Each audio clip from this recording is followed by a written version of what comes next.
আমরা রাইমার টাইম বিক্রিয়া খুবই ইম্পর্টেন্ট, খুবই ইম্পর্টেন্ট, খুবই ইম্পর্টেন্ট। এটা মানে আহ, একদম ভালো করে নোট করে রাখেন যে এটা পরীক্ষার জন্য প্রিপারেশন আমাদের নিতে হবে। বিক্রিয়াটা খুব সহজ। সহজ মানে হচ্ছে যে জাস্ট মূল জিনিসটা যদি বুঝে নেন তাহলে হচ্ছে যে এইটা খুব নিজের ভাষায় আপনি সুন্দর করে লিখতে পারবেন। এখানে ভাষা ইম্পর্টেন্ট না, ইম্পর্টেন্ট হচ্ছে কেমিক্যাল রিয়াকশনটা। আর কেমিক্যাল রিয়াকশনটা খুব সহজ, কারণ হচ্ছে যে আমরা বেনজিন চিনি, বেনজিনের সাথে আমরা ফেনল চিনি, ফেনলের সাথে আমরা অ্যালকালি বা ক্ষার চিনি, তার সাথে আমরা ক্লোরোফর্ম চিনি। বেসিক্যালি এই রাইমার টাইপের বিক্রিয়াটার মূল থিমটা হচ্ছে ফেনলের সাথে ক্লোরোফর্মের বিক্রিয়া। ঠিক আছে, ফেনলের সাথে ক্লোরোফর্মের বিক্রিয়া। তো সাধারণত কি হয়, হুম। সাধারণত হয় যে যখন ক্লোরোফর্ম দেখছেন এবং ক্ষার থাকে, ক্লোরোফর্মের সাথে ক্ষার থাকে যখন, তখন একটা জিনিস মাথায় রাখতে হবে, সেটি হচ্ছে ক্লোরোফর্ম সবসময় অ্যালডিহাইডে পরিণত হবে। মানে হুম। অ্যালডিহাইড গ্রুপ একটা ফাংশনাল গ্রুপ একটা কনভার্ট হবে। তাহলে এই জিনিসটা আমরা আগে একটু বুঝি, তারপরে আমরা মূল আলোচনায় যাব। যে হচ্ছে যে আমরা যে বললাম যে যখনই আপনি ক্লোরোফর্ম দেখবেন কোনো একটা কেমিক্যাল রিয়াকশনে, CH3 দেখবেন, CH3 হুম। CH Cl3, এটা হচ্ছে ক্লোরোফর্মের সংকেত, তাই তো? এইটা যখন আপনি হুম। কোনো কেমিক্যাল রিয়াকশনে দেখবেন এবং যদি এইখানে অ্যালকোহল ইউজ করা হয়, মানে এই ক্লোরোফর্ম বিক্রিয়ক হিসাবে আর রয়েছে এবং সাথে আমরা অ্যালকোহল যোগ করছি, সেটা হইতে পারে সোডিয়াম অ্যালকোহল, মানে সোডিয়াম হাইড্রোক্সাইড অথবা পটাশিয়াম হাইড্রোক্সাইড। সাধারণত ক্লোরো ক্লোরোফর্মের সাথে অন্য কোনো অ্যালকোহল ব্যবহার করা হয় না। ঠিক আছে, হুম। এটা এটা মাথায় রাখতে হবে। সাধারণত ক্লোরোফর্মের সাথে অন্য কোনো অ্যালকোহল ব্যবহার করা হয় না এক্সেপ্ট সোডিয়াম হাইড্রোক্সাইড অথবা পটাশিয়াম হাইড্রোক্সাইড। তো যখনই হুম। কিনা এটা একদম থাম রুল, মানে ধরেই নেবেন যে সবসময় এই ঘটনাই ঘটবে। কি ঘটবে? ক্লোরোফর্মের সাথে যদি আমরা অ্যালকালির বিক্রিয়া দিই, তাহলে ক্লোরোফর্মের যে মূলকটা আছে, যে হাইড্রোজেনটা আছে, এই হাইড্রোজেনটা স্টেবল থাকবে এবং সোডিয়াম ক্লোরাইড আলাদা হয়ে যাবে। তো সোডিয়াম ক্লোরাইড যদি আলাদা হয়ে যায়, তাহলে সেই ক্ষেত্রে এখানে আমাদের অ্যালডিহাইড মূলকে কনভার্ট হয়ে যাবে, অ্যাসিটালডিহাইড, যেমন CHO। এটি হচ্ছে হুম। আমাদের ফাংশনাল গ্রুপ অ্যালডিহাইডের। তো এটি হচ্ছে মূল থিম। তাহলে রাইমার টাইমার বিক্রিয়া আমরা দেখলাম যে কি ঘটে। আসলে রাইমার টাইমার বিক্রিয়া হলো এমন একটা বিক্রিয়া যে বিক্রিয়ার মাধ্যমে আমরা ক্লোরোফর্মকে জারিত করে ফেলবো। অর্থাৎ ক্লোরোফর্ম সোজা আচ্ছা। একদম খাঁটি বাংলা ভাষায় যদি বুঝেন, তাহলে হচ্ছে ক্লোরোফর্মের সাথে ক্লোরোফর্ম যে মলিকুলটা রয়েছে, সেই মলিকুলটা কনভার্ট হয়ে অ্যালডিহাইডে পরিণত হবে। এখন এই অ্যালডিহাইডের আবার নামকরণের ক্ষেত্রে কিছু ব্যাপার আছে। যেমন ধরেন যদি অ্যালকাইল গ্রুপের সাথে অ্যালডিহাইড থাকে তাহলে একরকম থাকে, আর যদি একরকম নামকরণ করা হয়, যেমন ধরেন অ্যাসিটালডিহাইড, হ্যাঁ, যেমন হুম। CH3CHO, এটাকে আমরা অ্যাসিটালডিহাইড বলি। অনুরূপভাবে যদি আমরা বেনজিন রিং এর সাথে আম, এই বিক্রিয়াকে চিন্তা করি, তাহলে সেক্ষেত্রে হচ্ছে বেঞ্জাল ডিহাইড, মানে বেনজিন থেকে বেঞ্জাল আর অ্যালডিহাইডের ডিহাইড যুক্ত হয়, সেই জন্য হয়ে যায় বেঞ্জাল ডিহাইড। আমরা যদি একটু মার্ক করে দেখার চেষ্টা করি বেঞ্জাল ডিহাইড জিনিসটা আসলে কিরকম, এই যে এখানে দেখেন, এই যে এই জায়গাটা দেখেন, হুম। এটি হচ্ছে বেঞ্জাল ডিহাইড, এটি হচ্ছে বেঞ্জাল ডিহাইড, বেঞ্জিনের সাথে অ্যালডিহাইড যুক্ত হয়ে যায়। তাহলে অ্যালডিহাইড যুক্ত হয়। রাইমার টাইমার যে বিক্রিয়াটা, এই বিক্রিয়াটা রাইমার টাইম্যান, এই নামটার সাথে আপনি একটা জিনিসকে গেঁথে নেন যে রাইমার টাইম্যান হচ্ছে একটা লোক, যে লোককে ক্লোরোফর্ম দিয়ে কি করা হয়েছিল, অজ্ঞান করা হয়েছিল। এইটা হলো গল্প। তাহলে আপনার কি মনে থাকবে এই এই গল্প থেকে? এই গল্প থেকে মনে থাকবে যে ওই লোকটাকে আমরা ক্লোরোফর্ম দিয়ে আপনার হচ্ছে অজ্ঞান করে মেরে ফেলা হয়, বা ক্লোরোফর্মের ডোজ বেশি দেওয়া হয়, যার ফলে লোকটা মারা যায়। এই হলো একটা অপারেশন হুম। থিয়েটারের একটা ঘটনা। এই ঘটনার হুম। সাথে মানে আম, আমরা কি জিনিস মনে রাখবো, এই এই ঘটনার সাথে আমরা মনে রাখবো হচ্ছে ক্লোরোফর্মকে যদি আমরা বেঞ্জাল ডিহাইড বা বেঞ্জিনের রিং এর সাথে বিক্রিয়া করাই, তাহলে সেটি অ্যালডিহাইডে কনভার্ট হয়ে যাবে। আরেকটা রুল হুম। হচ্ছে যে যখনই ক্লোরোফর্ম কোনো অ্যালকালি বা ক্ষারের সাথে বিক্রিয়া করবে, তখনই সেটি অ্যালডিহাইড মূলকে পরিণত হবে। জাস্ট এটা লিখে রাখেন খাতায়, তাহলে বিক্রিয়াটা মানে এই বিক্রিয়াটা পড়া শেষ হয়ে যাবে। এখন তার আমরা লাইনটা আবার একটু বলেন। যদি আমরা কোনো ধরেন ক্লোরোফর্মের সাথে যদি অ্যালডিহাইডের বিক্রিয়া দিই, হ্যাঁ, হ্যাঁ। ক্লোরোফর্মের সাথে যদি কোনো একটা মানে বেঞ্জিন রিং এর বিক্রিয়া হয়, তাহলে বেঞ্জাল ডিহাইড নামক যৌগ তৈরি হবে। এইটা লিখে রাখেন, বেঞ্জাল ডিহাইড তৈরি হবে বেঞ্জিনের সাথে বিক্রিয়া দিলে। এবং এখানে একটা ইন্টারেস্টিং ব্যাপার হচ্ছে, সব সময়, সব সময় CHO বা এই যে অ্যালডিহাইড যে ফাংশনাল গ্রুপটা, এই CHO সব হুম। সময় বেঞ্জিন রিং এর অর্থ পজিশনে যুক্ত হবে। এটি হচ্ছে আরেকটা সিক্রেট, কোনো সময় মেটা বা প্যারা পজিশনে যাবে না।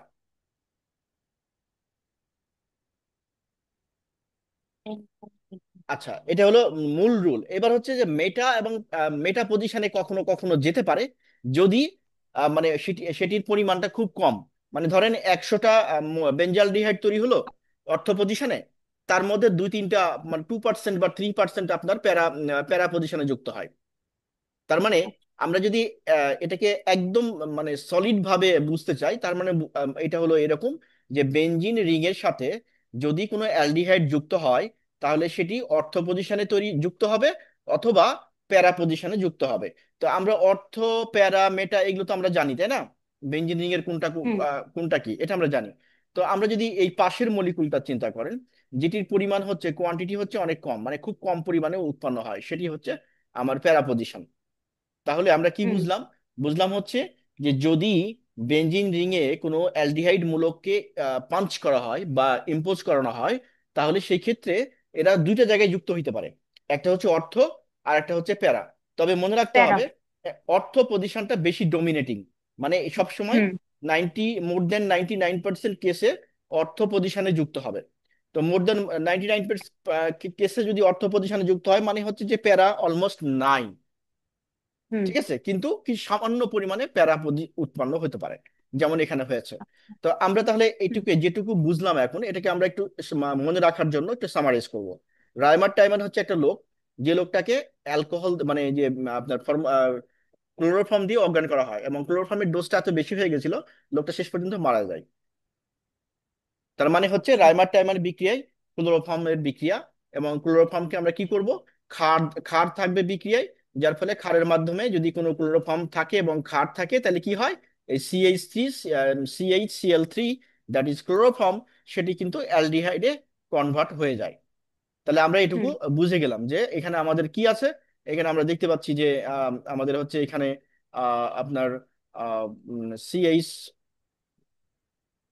লিখে না কেন, নেটের সমস্যা। এই যে CH3, এটা হচ্ছে আমাদের হুম ক্লোরোফর্ম। এই ক্লোরোফর্মের সাথে যদি কোনো আমরা একটা অ্যালকালি যুক্ত করি, সোডিয়াম হাইড্রোক্সাইড হতে পারে, পটাশিয়াম হাইড্রোক্সাইড, এই দুটা বিক্রিয়া করে কি উৎপন্ন করবে, একটা CHO কনভার্ট হয়ে যাবে, অর্থাৎ CH Cl3 কনভার্ট হয়ে যাবে CHO। এখন CHO তো এভাবে হুম স্টেবল থাকতে পারে না, এটি এভাবে থাকতে পারে না। তখন এটা কি করবে, কাউরি না কাউরির সাথে কম্বাইন্ড হতে হবে, যুক্ত হইতে হবে, হুম যুক্ত হয়ে এটাকে স্টেবল হবে। তো এখানে আমরা দেখতে পাচ্ছি এই রিয়াকশনের ক্ষেত্রে এটি হচ্ছে আমাদের ফেনল, তাই না? এটা আমরা জানি, এটা হুম আমাদের ফেনল। এর সাথে আমরা CHCl3 যুক্ত করেছি, দ্যাট ইজ ক্লোরোফর্ম। ক্লোরোফর্ম যুক্ত করেছি। এখন আপনি দেখতে পাচ্ছেন ক্ষার। তার মানে আপনি বুঝতে পাচ্ছেন যে এই ক্লোরোফর্ম কিন্তু তাহলে কি হয়ে যাবে, CHO তে কনভার্ট হয়ে যাবে। আর হ্যাঁ। CHO যদি কনভার্ট হয়, তাহলে আবার আর দুটো শর্ত আছে, যে এর সাথে কি বেনজিন রিং আছে নাকি অ্যালকাইল রিং আছে। যদি বেনজিন রিং থাকে, তাহলে সেটা চলে যাবে অর্থ অথবা প্যারা পজিশন। আচ্ছা। ঠিক আছে, এই কটা জিনিস হুম একদম মাথার মধ্যে গেঁথে নিতে হবে, ওকে। কারণ আমরা সামনে এর আরো কিছু অ্যাপ্লিকেশন পড়বো।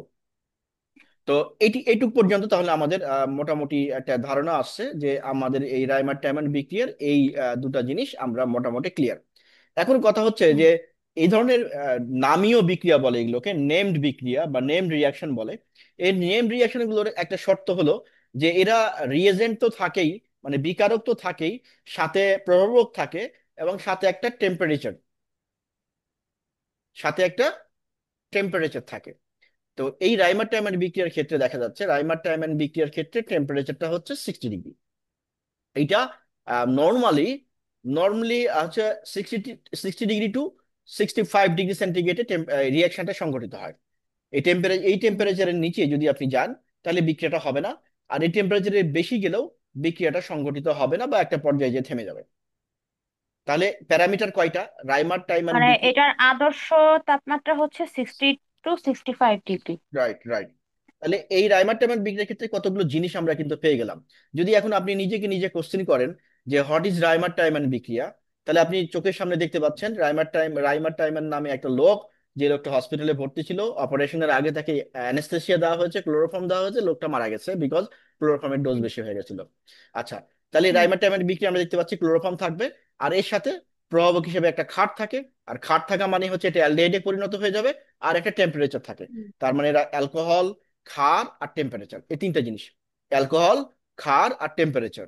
আমি আবার বলছি, ক্লোরোফর্ম, হুম যদি থাকে তার সাথে অ্যালকোহল থাকবে, সাথে একটা টেম্পারেচার থাকবে, এবং সেই টেম্পারেচার টেম্পারেচারটা থাকবে। 60 ডিগ্রি। আচ্ছা, হুম এখন এখন দেখতে হবে যে আমি যে বিক্রিয়াটা দিচ্ছি বা বিক্রিয়াটা লিখতেছি, আমার এই বিক্রিয়ার সাথে যে রিয়াক্ট্যান্ট রয়েছে, মূল যে রিয়াক্ট্যান্ট, সেই রিয়াক্ট্যান্টটা কি। এখানে আমরা দেখলাম এটা আমাদের প্রভাবক, এটা আমাদের টেম্পারেচার, আর হুম এইটি হচ্ছে আমাদের সেই আপনার হচ্ছে মূল যে রিয়াক্ট্যান্টটা, সেটি হচ্ছে এটা। ঠিক আছে, তিনটা জিনিস আমরা পেয়ে গেছি। হুম এখন আপনি দেখেন, হুম বাম পাশে তাকান, ডান পাশে আপনার তাকানোর দরকার নাই। বাম পাশে তাকান, বাম পাশে তাকালে আপনি দেখতে পাচ্ছেন স্ক্রিনের এই অংশটুকু। এই অংশটুকুতে আমরা কতগুলো জিনিস আমাদের মাথার মধ্যে গেঁথে নিয়েছি। আমরা কি কি জিনিস? নর্মালি হচ্ছে যদি বেঞ্জিন রিং থাকে, আর যদি CH CL3 থাকে, আর যদি অ্যালকোহল থাকে, হুম আবার টেম্পারেচারটাও যদি 60 ডিগ্রি থাকে, তাহলে এবার CH CL3 এটা কনভার্ট হয়ে যাবে CHO। CHO মুক্ত অবস্থায় থাকতে পারে না, বেঞ্জিন রিং এর সাথে যুক্ত হবে। আর বেঞ্জিন রিং এর সাথে যুক্ত হওয়ার শর্ত হচ্ছে আইদার অর্থো পজিশন অথবা প্যারা পজিশন। এই দেখেন অর্থো পজিশন এখানে, হুম অর্থো হাইড্রক্সি, কারণ হাইড্রক্সি ছিলই, আর বেঞ্জালডিহাইড। আর এটি হচ্ছে আপনার প্যারা পজিশনে, প্যারা হাইড্রক্সি বেঞ্জালডিহাইড। আচ্ছা, এখন হুম যেহেতু এখানে ক্লোরিন আছে, এই যে অংশটুকু ক্লোরিন আছে, আর এখানে সোডিয়াম আছে, তাহলে ডেফিনেটলি আপনি বুঝতেই পারছেন সোডিয়াম ক্লোরাইড হবেই। আর এখানে যেহেতু হাইড্রক্সিল মূলক রয়েছে, সুতরাং পানি উৎপন্ন হবে বাই প্রোডাক্ট হিসাবে। পানি উৎপন্ন হবে। হুম এই বিক্রিয়াটার নামই হচ্ছে রাইমার টাইমান বিক্রিয়া। তাহলে আমরা এটাকে যদি সুন্দর করে এখন নিজের ভাষায় লিখতে চাই, তাহলে আমরা বলতে পারি যে অ্যালকোহলীয় মাধ্যমে ক্লোরোফর্ম এবং ফেনল যোগ করে একে 60 ডিগ্রি সেন্টিগ্রেড তাপমাত্রা উত্তপ্ত করলে এখানে কি উৎপন্ন হবে? অর্থো হাইড্রক্সি বেঞ্জালডিহাইড আর প্যারা হাইড্রক্সি হাইড্রোক্সিবেন। বেঞ্জালডিহাইড। এই বিক্রিয়াটার নাম হচ্ছে রাইমার টাইমান বিক্রিয়া। এই গল্পটার হুম সাথে আপনি এই জিনিসটা সুন্দর করে, মানে চোখ দিয়ে দেখবেন, চোখ দিয়ে বলতে হচ্ছে মনের চোখ দিয়ে দেখবেন, ব্রেইন দিয়ে চিন্তা করে দেখবেন, মানে এমনি এমনি দেখার দরকার নেই, জাস্ট থিঙ্ক করেন যে হোয়াট ইজ হ্যাপেনিং হিয়ার। তাহলে আপনি বুঝতে পারবেন যে এই ঘটনা ঘটছে। এবং এখানে যেহেতু ক্লোরোফর্ম ছিল, এখানে অ্যালকোহল ছিল, এবং এখানে ক্লোরোফর্ম অ্যালকোহল থাকলে সাথে একটা টেম্পারেচার থাকে, তাহলে টেম্পারেচার 60 ডিগ্রি ছিল। আর রিংটা হচ্ছে benzene ring. So benzene ring হুম যদি হয়, আবার যদি ক্লোরোফর্ম থাকে, আবার যদি অ্যালকোহল থাকে, তাহলে আমরা বুঝতেই পারছি যে CH CL3, that is chloroform, convert হয়ে যাবে CHO তে। আর CHO কখনোই হুম মানে অর্থ আর প্যারা পজিশন ছাড়া যুক্ত হইতে পারে না। রিয়াকশন পড়া হুম শেষ। এইটুকু, এই গল্পটুকু মাথার মধ্যে একদম গেঁথে নিতে হবে। এটা ক্লাস শেষে আবার কোনো এক সময় যখন আপনি বসে থাকবেন বা কোনো কোনো কাজ করতেছেন না, বা কোনো কাজ করতেছেন, কাজ করার সময় মনে মনে চিন্তা করবেন জিনিসটা, দ্যাটস ইট, তাহলে এটা পড়া হয়ে যাবে। এটা নিয়ে আর নতুন করে পড়তে হবে না বই খুলে আপনাকে, ঠিক আছে? হুম আচ্ছা, আর হচ্ছে আমরা এখান থেকে যদি এখন যাই, আপনার হচ্ছে যে আমরা একটু পরের স্টেপটাতে যাব। এইখানে দেখেন, এখন এখন আসলে হচ্ছে যে কৌশল। কৌশল মানে কি? কৌশল মানে মেকানিজম, তাই তো? তো মেকানিজমটা হুম কি? এই যে আমরা বিক্রিয়াটা লিখলাম উপরে, এই যে এই অংশটুকু, এই অংশটুকুর মধ্যে হুম কিছু ঘটনা আছে, ব্যাকএন্ডে ঘটনা আছে, যে ঘটনাটা আমরা চোখে দেখি না, যে ঘটনাটাকে হুম আমরা চোখে দেখি না। যেমন ধরেন এই অংশটুকু যদি আমরা দেখি, অ্যানালাইসিস করার চেষ্টা করি, এই যেটা, এই অংশটুকু আমরা ডিরেক্টলি লিখে দিই। কিন্তু ডিরেক্টলি লিখে দিলে কিন্তু এর ভিতরে অনেকগুলো ঘটনা, ছোট ছোট ঘটনা রয়েছে, যে ঘটনাগুলোকে আমরা দেখতে পাই না। তো এই ঘটনাগুলো আমরা এখন যে আলোচনাটা করব সেটি হচ্ছে মেকানিজম। তো এই মেকানিজমের ক্ষেত্রে আমাদের প্রথম যে ঘটনাটা ঘটে, প্রথমে হচ্ছে এই অ্যালকোহলের সাথে ক্লোরোফর্মের একটা বিক্রিয়া হয়, CH CL3। কি ঘটনা ঘটে? দেখেন, কার্বনের দিকে হাইড্রোজেন থেকে এই যে অক্সিজেনের যেহেতু লোন পেয়ার ইলেকট্রন আছে, অক্সিজেন তার লোন পেয়ার ইলেকট্রনকে আপনার হচ্ছে হাইড্রোজেনের দিকে প্রভাবিত করে, মানে দ্যাট ইজ হাইড্রোজেনের দিকে অপসারিত করে। কেন করে? ক্লোরোফর্ম যদি মলিকুলটাকে আপনি চিন্তা করেন, তাহলে ক্লোরোফর্ম মলিকুলে কার্বনের দিকে দেখতে পাচ্ছেন যে ইলেকট্রন শিফট হয়ে যাচ্ছে। কেন? কারণ হলো, দেখেন ক্লোরিন এবং কার্বন, এই দুটার কিন্তু ইলেকট্রোনেগেটিভিটি ডিফারেন্সটা অনেক বেশি। যার ফলে ক্লোরিনের সাথে মানে ক্লোরিন এবং কার্বনের যে বন্ডিংটা, সেই বন্ডিং এর ইলেকট্রন মাঝামাঝি না থেকে ক্লোরিনের দিকে একটু বেশি সরে যায়। যার ফলে কার্বন ডেল্টা প্লাস হয়ে যায়। এই ডেল্টা প্লাসকে কভার করার জন্য হাইড্রোজেন, কার্বন এবং হাইড্রোজেন বন্ডের ইলেকট্রনকে নিজের দিকে টেনে নেয়। তো নিজের দিকে যখন টেনে নিচ্ছে, তখন এখানে হাইড্রোজেনটা প্লাস হয়ে যাচ্ছে। তখন হচ্ছে এখান থেকে আপনার ইলেকট্রন, অক্সিজেনের ইলেকট্রন প্রবাহিত হয়, দ্যাট ইজ এই হাইড্রক্সিল আয়ন হাইড্রোজেন আয়নের সাথে যুক্ত হয়ে যায়। কিভাবে? এই জিনিসটা একটু বোঝা দরকার।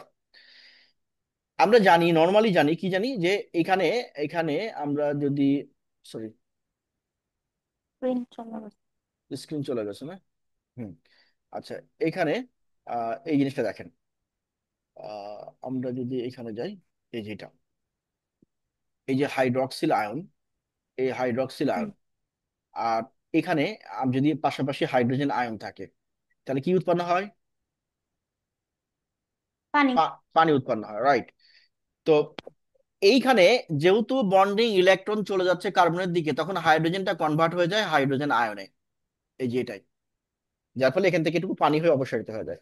তাহলে পানি হয়ে যদি যদি হাইড্রোজেন আয়ন চলে যায়, তাহলে পরে হাইড্রোজেন আয়ন চলে যাচ্ছে, নট হাইড্রোজেন। হাইড্রোজেন আয়ন চলে গেলে, হাইড্রোজেন আয়ন চলে যাওয়া মানে কি, হাইড্রোজেনের যে ইলেকট্রন ছিল বন্ডিং ইলেকট্রন, সেই বন্ডিং ইলেকট্রন কার্বনকে দিয়ে গেছে। কোন হুম। কার্বনকে?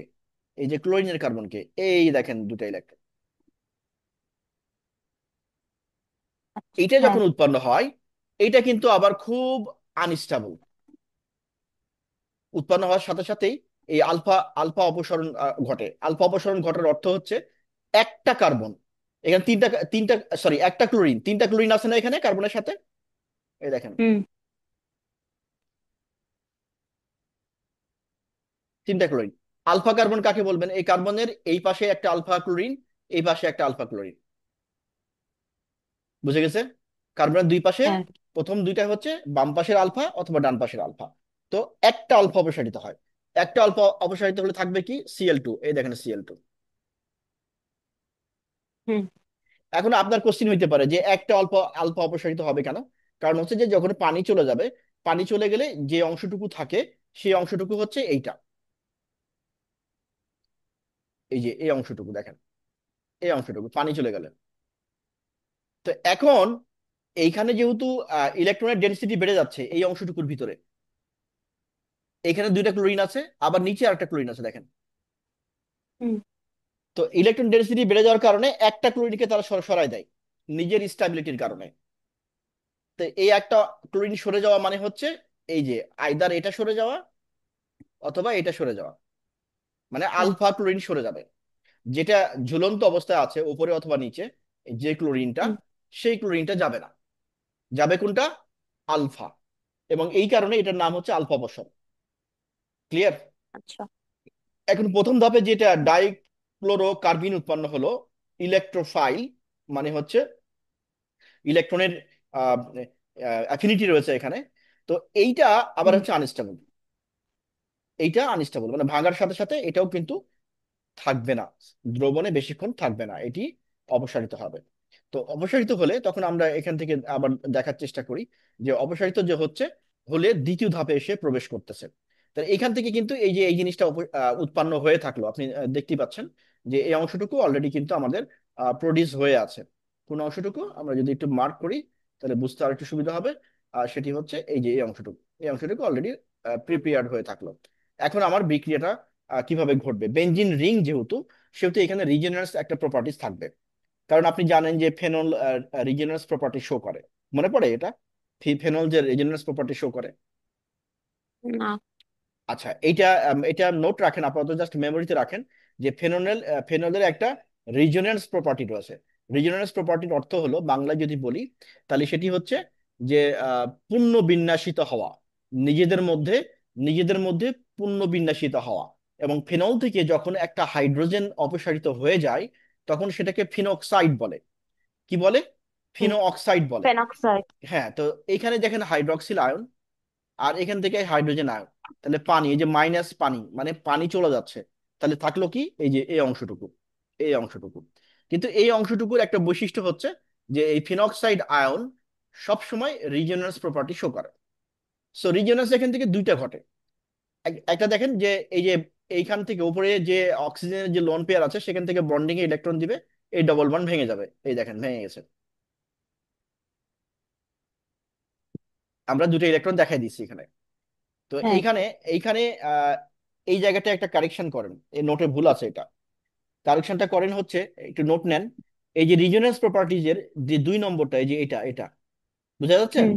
দেখা যাচ্ছে স্ক্রিন? হুম। হ্যাঁ, এই যে দেখা যাচ্ছে। এখানে দুইটা ইলেকট্রন দেখাইছেন না? হ্যাঁ। তাহলে এই বন্ডটা দেখাবেন না, এখানে সিঙ্গেল বন্ড দেখাবেন। ক্লিয়ার? আচ্ছা। হ্যাঁ। এখানে আপনি একটা বন্ড ছিল, এখান থেকে বন্ডিং ইলেকট্রন এখানে আসলো, তাহলে দুইটা বন্ড হইলো। এই পাশাপাশি দুইটা বন্ড হ্যাঁ। কখনো স্টেবল হতে পারে না, থাকতে পারে না। সুতরাং এই বন্ডটা ভেঙে যে এই বন্ডিং এর ইলেকট্রনটাই হচ্ছে এই দুইটা ইলেকট্রন। ক্লিয়ার? এটা, এই যে এটা। তাহলে এখানে একটু কারেকশন করে নেন, এই রিয়াকশনটার এই জায়গাটা একটু লিখে নেন। এই এই এই অংশটুকু, শুধু এই অংশটুকু, এই অংশটুকু, এখানে ডাবল বন্ডের মানে জায়গায় একটা এই বন্ড হবে। একটা বন্ড হবে। রাইট। আমি আমি কি লিখে দেবো? না না, লিখে আচ্ছা, দেওয়া দরকার নেই। ফাইন।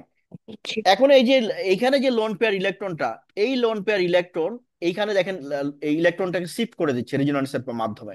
শিফট হয়ে গেলে, হ্যাঁ। শিফট যখন হয়ে যাচ্ছে তখন এখানে কি ঘটছে, এই রিংটা বের হয়ে আসার পরে এখানে আমার এই বন্ডিং যে ইলেকট্রনটা, যে অক্সিজেন থেকে যে ইলেকট্রনটা এই ডবল বন্ডে ছিল, পাই বন্ডে, পাই বন্ড গঠন হুম। করেছিল, সেই ইলেকট্রনটা আবার অক্সিজেনে ফেরত যাবে। যদি ফেরত যায় তাহলে এখানে যে ডাবল বন্ড, সেই ডাবল বন্ড ভেঙে যাবে। ভেঙে গেলে এখানে তখন এই হাইড্রোজেন যুক্ত হয়ে যাচ্ছে, আর এই যে ডাইক্লোরোকার্বিন, এই ডাইক্লোরোকার্বিন এই যেটা, এইটা এটা যুক্ত হয়ে যাচ্ছে। এই দেখেন এখানে যুক্ত হয়ে গেছে এই কিন্তু অংশটা। স্যার পাশাপাশি তো দুইটা ডাবল বন্ড থাকতে পারে না, তাহলে হ্যাঁ, এইখানে তো এইখানে এইখানে আবার। এইখানে থাকবে, এইখানে থাকবে কেন? কারণ হচ্ছে যে আমরা এখানে দেখানো বোঝানোর চেষ্টা করছি যে আমার যে পাই বন্ডটা ছিল, সেই পাই বন্ডটা কিন্তু ভেঙে অক্সিজেনটা চলে গেছে এইখানে, এইখানে। ঠিক আছে? তাহলে এটা সিঙ্গেল হয়ে গেছে, এখানে আরেকটা স্টেপ ছিল, এটা দেখানো হয়নি। সিঙ্গেল হয়ে গেছে। সিঙ্গেল হয়ে গেলে তাহলে হুম। এখানে ডবল বন্ড থাকবে। কারণ বেঞ্জিন রিং এ কি হয়, একান্তর ডাবল বন্ড থাকে, ঠিক না? হুম। বেঞ্জিন রিং এ একান্তর ডাবল বন্ড থাকে। সুতরাং এইটা এখানে মাঝখানে আরেকটা ছিল, যেটা এখানে দেখানো নাই। সেই জন্য এটা এরকম মনে হচ্ছে, বাট আপনি বোঝার সুবিধার্থে বুঝে রাখেন যে এখান থেকে পাই বন্ডটা যেহেতু ইলেকট্রন শিফট হয়ে যাচ্ছে, সুতরাং এখানে সিঙ্গেল বন্ড আছে। যেটা এখানে আরেকটা দেখানো দরকার ছিল, দেখানো হয় নাই। না দেখালেও কোনো সমস্যা নাই, এভাবে আপনি দেখাতে পারেন, কোনো সমস্যা নাই। আর এখানে তখন ডবল বন্ড চলে আসছে, বিকজ হচ্ছে আমরা জানি যে বেঞ্জিন রিং এর একান্তর দ্বিবন্ধন থাকে। ক্লিয়ার? হুম। হ্যাঁ। আচ্ছা, এখন এটুকু যখন হলো তখন এখান থেকে কি হচ্ছে, এইখানে বেঞ্জিন রিং এ দেখেন CH Cl, এই যে CH Cl, এই যে এটা, আর আরেকটা ক্লোরিন, হ্যাঁ। আরেকটা ক্লোরিন এই যে উপরের দিকে কার্বনের সাথে যুক্ত হয়েছে, যেটা বেসিক্যালি হুম। এখানে দুটা দুটা ক্লোরিন ছিল। এই যে এখানে দুইটা ক্লোরিনের একটা ক্লোরিন এই যে এখানে যুক্ত হয়েছে, আর একটা ক্লোরিন এই যে এটার সাথে যুক্ত হয়েছে, তার মানে এই একই কার্বনের সাথে, এবং কার্বনটা এর সাথে হুম। কম্বাইন্ড হয়ে গেছে। কম্বাইন্ড হয়ে গেলে এখান থেকে অপসারিত হলো কি? অপসারিত হলো হাইড্রোজেন আয়ন চলে যাচ্ছে, এবং হচ্ছে যে একটা হাইড্রোজেন আয়ন যুক্ত হচ্ছে। একটা হাইড্রোজেন চলে যাচ্ছে, একটা হাইড্রোজেন যুক্ত হচ্ছে। তার মানে এই যে উপরে হুম। যেটা, এটাকে বোঝানো হচ্ছে যেটা একটা বের হয়ে গেছে, রিলিজ হয়ে গেছে, আর একটা যুক্ত হয়েছে, যুক্ত হয়ে এই যে এটা তৈরি করেছে। কোনটা? এই অংশটুকু, এই হাইড্রোজেন তো ছিল না, এখানে ছিল, দেখেন, না। ছিল না, সুতরাং এখানে চলে গেছে, আর এই হাইড্রোজেনটা অলরেডি অপসারিত হয়ে গেছে এই যেটা। আর এইটা তো হুম। আমাদের ছিল, এই যে বন্ডিং ইলেকট্রন চলে গেল উপরে, তাহলে এখানে মাইনাস হয়ে গেল। এটুকু বোঝা গেছে? হ্যাঁ। ক্লিয়ার? এটা কিন্তু হ্যাঁ, বুঝতে পারছি। যখন পড়বেন, লিখে পড়বেন যে স্টেপ বাই স্টেপ যেভাবে আমি বললাম, ঠিক এই কারণগুলো মিলিয়ে নেবেন আপনি। যে তখন মিলিয়ে নিলে পরে লাভটা কি হবে? লাভটা হচ্ছে আপনার এটা মনে থেকে যাবে, এবং এটা আপনি ভুলবেন না। ঠিক আছে? এবার তৃতীয় ধাপ। তৃতীয় ধাপে কি হচ্ছে, এই যে যৌগটা, এই এই অংশটুকু এখানে আসছে, এই যে এটা, এই অংশটুকুই হুম। এখানে আসছে। আমরা যদি একটু মার্ক করি তাহলে আর একটু বুঝতে সুবিধা হবে। এই যে এই অংশটুকু, এই অংশটুকু কি হচ্ছে, সরাসরি এখান থেকে এই যে এখানে চলে আসছে, এই অংশটুকু চলে আসছে, এই যে এখানে, এই যে সেম জিনিস। হুম। মানে ওইটার যে লাস্ট প্রোডাক্ট এখানে তৃতীয় ধাপের ফার্স্ট প্রোডাক্ট, এইখানে সে কি হচ্ছে, এখানে হাইড্রক্সিল আয়ন রিলিজ হয়ে যাচ্ছে। তো এই যে হাইড্রক্সিল আয়ন রিলিজ হওয়ার আগে এখান থেকে যে ঘটনাটা ঘটবে, হাইড্রক্সিল আয়নের হাইড্রক্সিল আয়নের এই যেখানে সিএইচ ছিলই কিন্তু, এই যে দেখেন এখানে সিএইচ ছিলই, এই হ্যাঁ। এই যে সিএইচটা। আচ্ছা, তাহলে এখানে দুইটা ক্লোরিন হুম। ছিল, এই দুইটা ক্লোরিনের একটা ক্লোরিন এটা, একটা ক্লোরিন এটা। হুম। আচ্ছা, এইটা। এখন এখন হচ্ছে এই কার্বনের যে ইলেকট্রন, কার্বন এবং ক্লোরিনের মধ্যে যে বন্ডিং, একসাথে দুইটাকে টানবে না, যে কোনো একটা টানবে প্রথমে। তাহলে একটা ক্লোরিন, ধরেন উপরের ক্লোরিনটা নিয়ে আমরা চিন্তা করছি, উপরের ক্লোরিন বন্ডিং ইলেকট্রনকে নিয়ে নিল, নিয়ে নিলে এখানে কার্বনের উপরে ঘাটতি দেখা গেল, কার্বনের উপরে ঘাটতি দেখা গেল। এই ঘাটতিটা তখন ফিল আপ হওয়ার জন্য একটা হাইড্রক্সিল আয়ন থেকে এই যে সিএইচটা কনভার্ট হয়ে যাচ্ছে কিসে, CHO তে কনভার্ট হয়ে যাচ্ছে। এটুকু ক্লিয়ার হয়েছে, এই অংশটুকু? এই দেখেন হাইড্রক্সিল আয়ন, এই যে এটা এখান থেকে এখানে আসতেছে। আমরা জানি যে ক্লোরোফর্মের সিএইচ যেটা, সেটা কিন্তু CHO তে কনভার্ট হয়ে যাবে, তাই না? আমরা আগেই পড়েছি এটা। হ্যাঁ। তো সেই CHO তে কনভার্ট হয়ে গেল। আর এখানে এই যে হ্যাঁ। অংশটুকু, এইখানে এই যে অংশটুকু, এই অংশটুকু কিন্তু রয়ে গেছে, এই যে এটা। তাহলে হ্যাঁ। এইটুকু CHO তে কনভার্ট হলো, আর এইটুকু থাকলো। এখানে যদি আপনি এই এই জিনিসটা দেখাতে চান, এই যে এখানে হাইড্রোনিয়াম, এই যে তিনটা হাইড্রোজেন অক্সিজেনের সাথে যুক্ত হয়েছে, এইটুকু হুম। বোঝানো হয়েছে যে অক্সিজেনের সাথে এই হাইড্রোজেনটা লিঙ্কড হচ্ছে, এবং অক্সিজেনের লোন পেয়ার ইলেকট্রনের সাথে, সেটাই বোঝানো হয়েছে। তাহলে এইখানে যে ঘটনাটা করছে, আমরা যদি একটু ফ্রেশ করি এখন, এটুকু আমরা বুঝছি, এই অংশটুকু আমরা বুঝছি। তাহলে এই যে টোটাল অংশটুকু, এই অংশটুকু থেকে কতটুকু অংশ যাচ্ছে এখানে রইলো আর চলে গেল বাদ বাকি। তাহলে এখানে আমরা দেখতে পাচ্ছি ক্লোরিন মাইনাস হয়ে গেছে, দ্যাট ইজ এই ক্লোরিনটা তার বন্ডিং ইলেকট্রন নিয়ে এখান থেকে চলে গেছে, এইটুকু নাই হয়ে গেছে। ঠিক আছে, এটুকু হুম। নাই হয়ে গেছে। তাহলে থাকলো সিএইচ, এই যে সিএইচ, আর এই যে হাইড্রক্সিল আয়নের অক্সিজেন এখানে যুক্ত হয়ে গেল, সিএইচও হয়ে গেল। আর এই অক্সিজেন তো ছিল। তাহলে বেসিক্যালি পানির একটা মলিকুল অপসারিত হচ্ছে, আর একটা ক্লোরিন অপসারিত হচ্ছে। এখন এই অংশটুকু, এই যে এই অংশটুকু যে প্রডিউসড হলো, প্রডিউস হলে এইটা আবার নিজেদের মধ্য থেকে কি করে, পানিকে অপসারিত করে, এখনো পানি অপসারিত করে। এখনো পানি অপসারিত করলে তখন হয় কি, যে এই যে লোন পেয়ার ইলেকট্রন বেশি থাকার কারণে এটা তখন হাইড্রোজেন আয়নকে অ্যাটাক করে করে এটা স্টেবল হয়। এটা তো আনস্টেবল, এই যে স্টেবল হুম। হয়েছে, এখানে স্টেবল হয়েছে, আর এটা তো আগেই তৈরি হয়েছিল, সেটা হচ্ছে এইটা। হুম। আর এখান থেকে আপনার হচ্ছে বোঝানো হচ্ছে যে মানে আপনার এখনো পানি চলে গেছে বেসিক্যালি। এই পানিটা দ্রবণ থেকে হাইড্রক্সিল আয়ন, হাইড্রক্সিল আয়ন যুক্ত হয়ে তৈরি হয়েছে, একটা হাইড্রক্সিল আয়ন আর একটা হচ্ছে হাইড্রোজেন আয়ন, দিয়ে পানির অণুটা তৈরি হচ্ছে। এবং এই পানিটা এখান থেকে অপসারিত হচ্ছে, কোত্থেকে, দ্রবণ থেকে অপসারিত হচ্ছে, নট যৌগ থেকে। এখানেই বিক্রিয়াটার মানে মূল যে সিক্রেট জিনিসটা এটা। আপনি যখন লজিক দিয়ে মিলাতে যাবেন, তখন মিলবে কি, কি পানির এই অণুটা কোত্থেকে আসলো। বেসিক্যালি এটা হচ্ছে দ্রবণ থেকে পানির অণু অপসারিত হচ্ছে। পানির অণু অপসারিত হওয়ার ফলে এই যে অংশটুকু অবশিষ্ট ছিল, এই অংশটুকু অক্ষত রয়ে গেছে এখানেও। এইখানে আর এখানের মধ্যে পার্থক্য শুধু একটাই, সেটি হচ্ছে এখান থেকে লোন পেয়ার ইলেকট্রন এই যে পানির যে মলিকুলের সাথে আর একটা একটা বন্ড এইটুক কি গঠিত। দেখাইতে হবে স্যার? কোনটুকু? এই এই মাঝখানের যে টুকু? এই অক্সিজেন, হ্যাঁ না, এটা থেকে যে এটা পানির অণুটা এটা অপসারিত হয়েছে এই যে উপরে। এটা হ্যাঁ না, এটা। এইটা না দেখালে জরুরি না, কিন্তু হচ্ছে যে এই এই জিনিসটা দেখাতে পারলে ভালো হয়। এই যে এটুকু, ওইটাই ওইটাই বলছি যে দেখাইতে হবে। এটুকু যদি দেখাতে পারেন ভালো হয়। এখানে দেখাতে পারলে মানে এক্সামিনার বুঝবে যে আপনি এটা খুব ভালো করে বুঝেছেন। হ্যাঁ, কারণ হলো কি, আমরা নর্মালি জানি কি H2O পানি। তাহলে আরেকটা হাইড্রোজেন হ্যাঁ। কোত্থেকে আসলো, আরেকটা হাইড্রোজেন আসছে, হাইড্রোজেন আয়ন। ওই হাইড্রোজেন আয়নকে ইলেকট্রন দিল কে? অক্সিজেন। Oxygen electron oxygen. দিল এই পানির মলিকুল।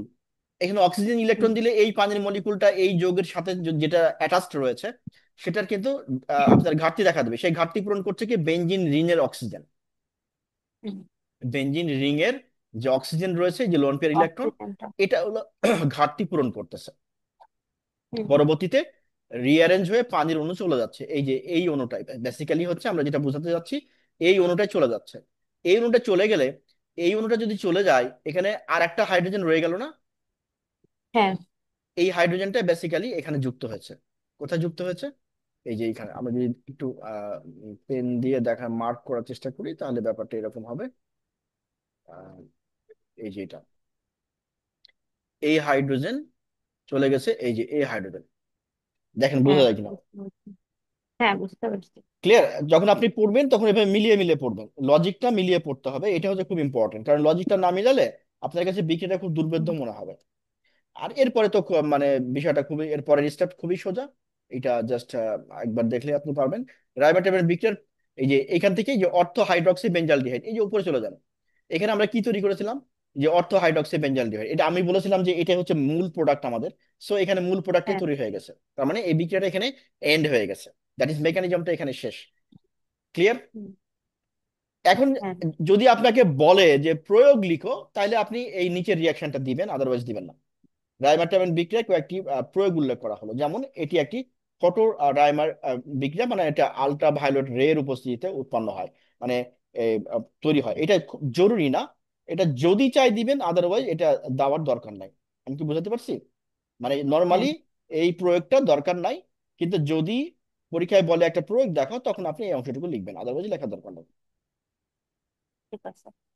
এটার বেসিক্যালি স্তরীয় বেসিক্যালি রসায়ন এটা নাই? পড়ার দরকার নাই, মোট কথা হলো এটা। ক্লিয়ার? এটার স্তরীয় রসায়ন নাই? না, এটা স্টেরিও রসায়ন না, এটা এই পরীক্ষায় আসে রাইমার টাইমান টিকা লিখো, রাইমার টাইমান বিক্রিয়া। হ্যাঁ, এভাবে আসে। আর প্রয়োগটা আম, মানে দেখে রাখতে পারেন, বাট এটা খুব এসেনশিয়াল না, কারণ এটা কখনোই আসে না, এই প্রয়োগ কখনোই চায় নাই। হুম। ঠিক আছে? ঠিক আছে। এই হলো একটা জটিল রিয়াকশন, যে রিয়াকশনটা আমরা অনেকবার পড়েছি এর আগে, কিন্তু পরীক্ষার জন্য খুব ইম্পর্টেন্ট।